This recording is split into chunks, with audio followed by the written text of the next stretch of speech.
As the sun is setting, racers are mountain biking from Confluence, PA to Seven Springs Mountain Resort.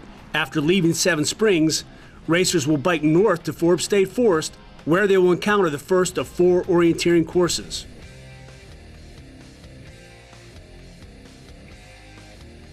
Am I right in saying that I do not see any of the bikes here? You are first. Awesome. Yeah, we made a small navigational error. So At night, you always feel like you've gone farther than you have. So a good pace counter, someone who can really judge distance, is really important at night because you always feel like you're, going a lot farther than you have. We'll figure out how we're going to do that when we get it on the other topo map. One has moved a little bit. We definitely need to plot one. Hey guys, thank you very much. That's not an option. We won't start skipping until the end.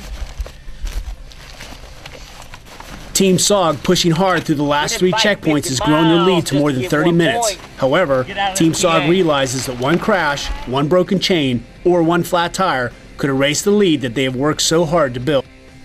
Yeah, we had a pretty exciting night here last night. Teams were a lot slower getting to us than we thought off the bike portion. It was a long trip from Ohiopyle, a lot of hill climbs. But Team SOG was the first to show up, and they got here around 11:20, I think it was, and they transitioned pretty quickly and got out on the course about 11:40 and headed out on the O course, which is a 9.0 course over some very rugged terrain. We anticipated it would take 6 to 8 hours to complete that course. 23, Odyssey.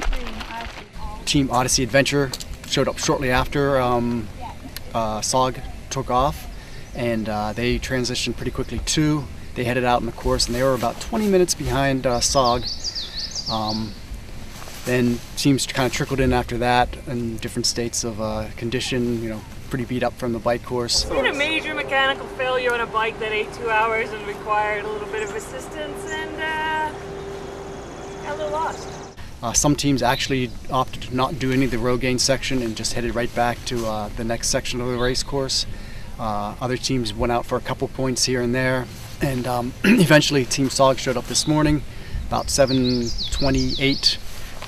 Totally cleared the course, got all the points, great spirits, looking really good. I feel great. Dogs are barking a bit, and the feet are feeling it. I'll tell you, that was some serious elevation washing cane in there. Odyssey Adventure came in with them. They were neck and neck, but Odyssey Adventure had missed 2 of the points, so at this point Team SOG is well ahead of Odyssey Adventure. We didn't do bad. We're very pleased with it. We left 2 out there, but we felt like it was wise to leave the 2 that we did to save our legs for later on. There's a whole lot of race course left, a lot of orienteering points left. Team 17. They both then went out onto the bike Rogaine. I don't know what Odyssey Adventure's strategy was, but it sounded like Team SOG was going to go off on the bike Rogaine and get all of the 5 points that we have placed out for the bike Rogaine section. Team Checkpoint Tracker, who's still in transition area right now, we had an 8 o'clock cutoff time. They showed up at 7:58 with most of the points in hand. I think they got 6 of the checkpoints, so they're still in the running. They're doing pretty well. It's all up to strategy now and how many points everyone can get off the course. So we'll see what happens. Okay, I gotta tell you what we ordered at Kogo's. We ordered two cheeseburgers with all the works on it. We had 4 pieces of pizza. We had a chocolate milk, a protein shake, a bag of chips, cheese, cheddar cheese, Cheez-Its or something. Yep. And 4 pieces of pizza. I got that Right in there. there. And a monster drink. And a monster smoothie. drink. And we got all that for $19, and we've eaten almost all of it. Gaining time throughout the night, Team Odyssey was able to pull ahead of Team SOG by 5 minutes. However, Team SOG was able to collect all 9 of the optional orienteering points, whereas Odyssey on One Point collected only 7, making the tactical decision to save their legs for later in the race. Leaving Checkpoint 12 at Forbes State Forest, racers will travel to the skier support area at Hidden Valley Resort. They will be given the option to go out on another orienteering course or continue on with their race. In a typical orienteering course, you're required to do the checkpoints or the control points that are on the course in order. And in this particular section, They were allowed to do the checkpoints in any order they wanted, and they could do them as many as they wanted. So basically the idea is you can go out and navigate. If you don't have the ability or the time to pick up all the points, you can pick up 2, 3, or whatever. But ultimately the team that picks up the most points wins.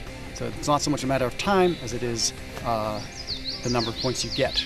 The navigation on this is you have a topographical map, you've got your compass, you're going over very difficult terrain, you're looking for terrain features such as streams, trail stream crossings, hilltops, re-entrance, clearings, etc., etc. These are all features that are on your map, and you use the map to find that exact point. It's a mental sport as well as a physical sport. Well, it feels good to kind of take a rest anyways. Get your mind clear.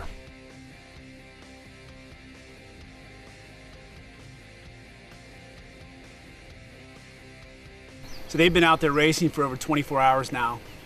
Fortunately, the weather has been very cooperative. Probably the high yesterday was around 90, but due to the platform, the nature of the race course, they were in shade quite often. Last night was perfect weather for racing, dropped down into the low 60s. Things I'm concerned about now, sleep depth. They haven't slept in 24 hours. Other than just sleep, I'm just really tired. And they're pushing hard. So what I encourage them to do is to take time to make a good decision. To stay on top of their body maintenance, stay hydrated, continue to consume the carbs and the protein and get the electrolytes that their body need, and to look out for their teammates. It's really important at this stage of the game that they race as a team. This is where teams either get stronger and push harder, or teams fall apart. We're at that point in the race. 24 hours in, no sleep, little to no caloric intake, and going hard with a 30-pound pack on your back. This is where you start to feel it when you haven't slept. Teams that are communicating well, that are motivating each other, that are taking care of each other, they're going to continue to push forward. And teams that are separating and dealing with their own situations, they're not going to do as well. We're seeing cuts, lacerations, bruising, some of it significant, and we're seeing a lot of blistering now. The sun is taking its effect. All these different things have an effect on each individual athlete in a different way. And it's important that you're in tune with what's going on with your teammate. Operations, heads up, there are teams that are choosing not to go out on the O course at transition area 5.